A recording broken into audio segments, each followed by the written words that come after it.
Hello friends, आपका स्वागत है आपके अपने YouTube channel Smith Mishra class. तो आज के लेक्चर में हम लोग बेसिक कॉन्सेप्ट ऑफ इंग्लिश पर थोड़ा सा चर्चा करेंगे बिना टाइम वेस्ट किए। तो आज का हमारा जो टॉपिक है वो होगा बेसिक कॉन्सेप्ट ऑफ इंग्लिश। आज हम लोग जानेंगे कि इंग्लिश को एक दूसरे से रिलेट करके किस तरह से पढ़ा जाए, और मैं प्रयास करूंगा आप लोगों को पूरा समझाने का कि इंग्लिश आखिर में है क्या, क्या कारण है कि हमें इंग्लिश को पढ़ना पड़ता है। इन सारी चीजों को मैं आज एक्सप्लेन करूंगा। सबसे पहले तो आप लोग क्या करोगे, तो जो इंग्लिश है इसमें बेसिकली दो चीजों के बारे में हम लोग बड़ा ध्यान देंगे। अगर लेकर के जाए तो एक हम लोग इसमें अध्ययन करते हैं किसके बारे में, लिटरेचर पढ़ते हैं हम लोग, और दूसरा हम लोग पूरे इंग्लिश में क्या पढ़ते हैं बेटा, ग्रामर पढ़ते हैं। तो इंग्लिश लिटरेचर जिसमें आपका प्रोज भी कवर होता है, पोइट्री कवर होता है, और साथ ही साथ में सप्लीमेंट्री भी क्या होती है, कवर होती है, जितनी भी स्टोरीज रिलेटेड है तो सबके सब लिटरेचर में कवर हो जाते हैं। याद रखोगे कि जो इंग्लिश लिटरेचर के फादर है उनका नाम आपको पता रहना चाहिए, और उनका नाम है जेफरी चॉसर। दूसरी चीज विलियम शेक्सपियर को भी माना जाता है कि इंग्लिश में बहुत ज्यादा अहम भूमिका निभाई, लेकिन ज्यादा से ज्यादा नाम अगर आता है किसी का तो जेफरी चॉसर का ही आता है। इसी तरह से इंग्लिश ग्रामर का जो फादर उनके भी नाम आप याद रखोगे। कुछ जगह लिंडले मुर्रे आपको देखने को मिलेगा, कहीं कहीं लैंडले मुर्रे भी आपको देखने को मिलेगा। तो हम एग्जैक्ट लिख रहे हैं कि लिंडले मुर्रे जो है वो फादर है। किसके फादर है, तो इंग्लिश के। अच्छा, आखिर में इंग्लिश है क्या, इंग्लिश है क्या? जिस तरह से हिंदी हमारी भाषा है, संस्कृत भाषा है, ठीक है, अन्य भाषाएं हम उसी कैटेगरी में आती है कौन, इंग्लिश। तो इंग्लिश भी मेनली क्या है, एक लैंग्वेज है। English is also a language. अब भाई लैंग्वेज यानी भाषा है, अब हमारी भाषा तो है नहीं, हम लोग तो हिंदी बेसिकली पढ़ते हैं, और हिंदी हमारी राष्ट्रभाषा है, मातृभाषा, दोनों भाषाएं कह सकते हो। तो इंग्लिश जो लैंग्वेज है, ये भाषा अगर देखोगे तो आप ब्रिटिश की है, ब्रिटिश लैंग्वेज है, क्योंकि ब्रिटिश से बेसिकली यहाँ पे ज्यादा मात्रा में। और अब भाई क्या कारण है कि हमें इस अंग्रेजी भाषा को पढ़ना पड़ता है, और अंग्रेजी भाषा को पढ़ना पड़ता है, उसका सबसे बड़ा कारण है बेटा, वो आप लोग याद रखोगे कि इंग्लिश लैंग्वेज को पढ़ने का सबसे बड़ा रीजन ये है कि एक इंटरनेशनल लैंग्वेज है, इंटरनेशनल लैंग्वेज है। क्योंकि अगर हम अपने ही पूरे के पूरे देश में बात करें तो जो 28 राज्य है उसमें समस्त लोगों को इंग्लिश तो लगभग आती है, लेकिन हिंदी नहीं आती है। तो इंटरनेशनल लैंग्वेज का ऐसी कोई कंट्रीज ही नहीं है जिसमें लोगों को हिंदी न आती हो, और जितना भी व्यापार होता है हमारा अंतरराष्ट्रीय लेवल पर वो सब किस लैंग्वेज में होते हैं, इंटरनेशनल लैंग्वेज में ही होते हैं। तो बेटा किसी भी लैंग्वेज को प्रोड्यूस कहां से किया जाता है, तो वो भी चीज आप याद रखोगे, क्या, वोकल कॉर्ड। जितने भी लैंग्वेज होते हैं बेटा वो सारे के सारे हमारे वोकल कॉर्ड से क्या की जाती है, प्रोड्यूस की जाती है। अब भाई वोकल कॉर्ड से प्रोड्यूस की जाती है, तो वोकल कॉर्ड से बेसिकली निकलता क्या है हमारे, तो हमारे वोकल कॉर्ड से निकलते हैं साउंड, हमारे वोकल कॉर्ड से निकलते हैं साउंड। और इंग्लिश में बेटा याद रखोगे आप लोग, जो साउंड्स होते हैं वो होते हैं 44। There are 44 sounds in English language. जब बड़े स्तर पे आप लोग पढ़ाई करेंगे तो आप लोगों को साउंड्स के बेस पे क्या करना पड़ेगा, पढ़ना पड़ेगा। अब ये 44 साउंड्स होते हैं बेटा, ये किसके अकॉर्डिंग होते हैं, तो आईपीए के अकॉर्डिंग, आईपीए के क्या अकॉर्डिंग। अब आईपीए क्या है, आई से होता है बेटा इंटरनेशनल, इंटरनेशनल। पी से होता है फोनेटिक, पी से होता है फोनेटिक, और ए से आपका होता है अल्फा। तो इंटरनेशनल फोनेटिक, वो यहाँ पे साइलेंट है, फोनेटिक। अल्फाबेट के अकॉर्डिंग जो इंग्लिश लैंग्वेज में साउंड्स होते हैं वो होते हैं 44। इन 44 साउंड्स को बेटा दो पार्ट्स में डिवाइड किया गया, कुछ वॉवेल हुए और कुछ क्या हुए, कंसोनेंट हुए। याद रखोगे आप, जो वॉवेल हुए उनकी संख्या कितनी हुई बेटा, 20, और जो कंसोनेंट हुए उनकी संख्या हुई 24। अब जो वॉवेल है उनको भी दो भागों में बांटा गया, इनको भी दो भागों में बांटा गया, एक बोला गया मोनोप्थॉन्ग्स और एक को बोला गया डायप्थॉन्ग्स। तो उसके बारे में हम लोग बाद में चर्चा करेंगे। दूसरी चीज क्या है कि साउंड्स। बेटा साउंड्स याद रखोगे आप, तीन तरह के होते हैं। साउंड्स कितनी तरह के होते हैं? तीन तरह के होते हैं। एक होता है शॉर्ट साउंड, एक होता है बेटा आपका लॉन्ग साउंड, और एक आपका होता है लेजी साउंड। समझे पहले साउंड को? जैसे हमने बोला बिच, BITCH।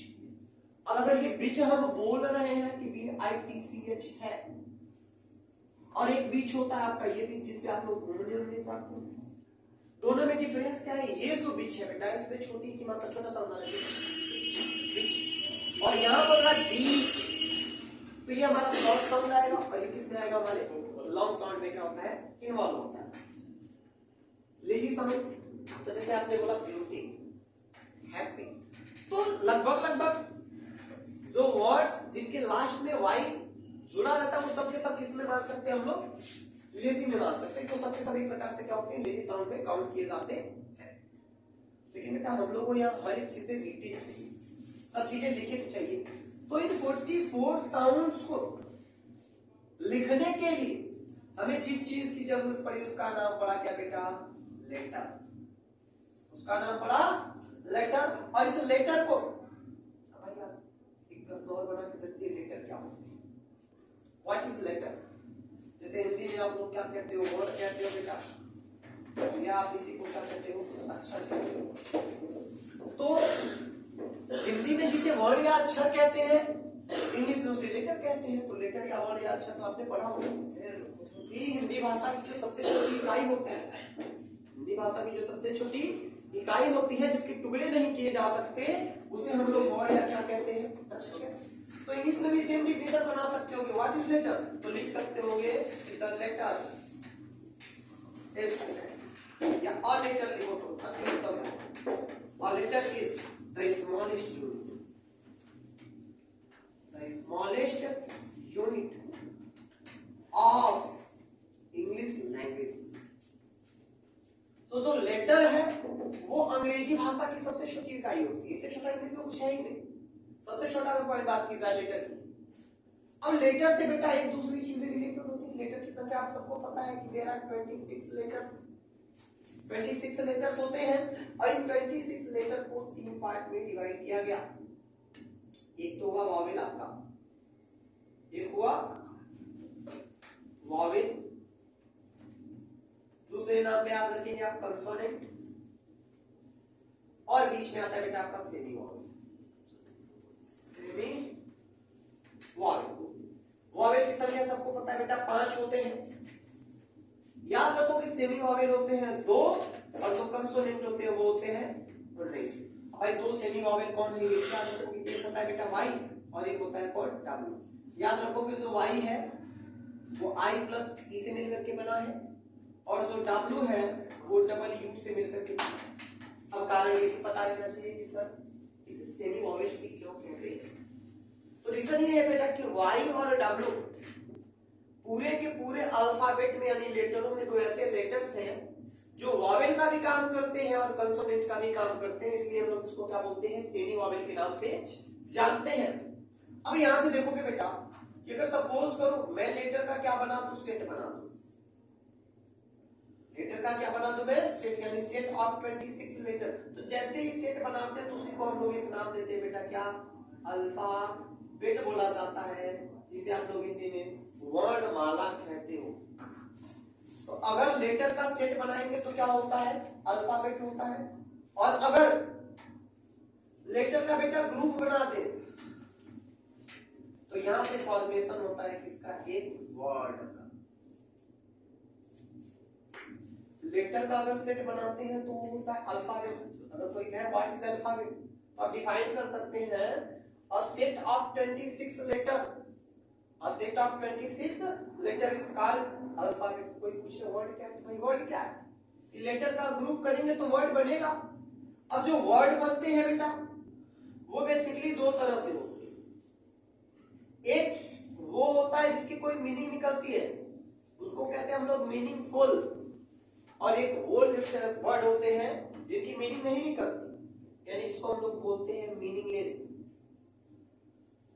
मीनिंगलेस, मीनिंगफुल का मतलब क्या भाई? सार्थक बोलते हैं हिंदी बेटा, हिंदी बोलते हैं सार्थक, यानी सार्थक उसे कहते हैं जिसका कोई अर्थ निकले, और मीनिंगलेस को बोलते हैं निरर्थक, यानी जिसका कोई अर्थ न निकले। जैसे हमने लिखा BOY बॉय, तो वाई इस लड़का होता है, सभी लोग जानते हैं। अगर मैंने कहा YOB तो there are no meaning of YOB, तो YOB क्या होता है? मीनिंगलेस होता है। तो अगर लेटर का ग्रुप बना है, वर्ड बना, अब बेटा अगर वर्ड से हम थोड़ी सी बातें करें यहाँ पे साइड में, अगर मैं वर्ड को थोड़ा सा एक्सप्लेन करना चाहूं कि व्हाट इज वर्ड, तो इतना तो आपको क्लियर है। और group of letter which make a complete sense is called word।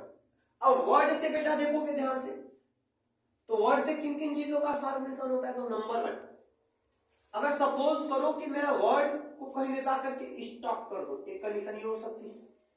दूसरी कंडीशन हो सकती है कि मैं वर्ड का जाकर के कहीं ग्रुप बना दूं।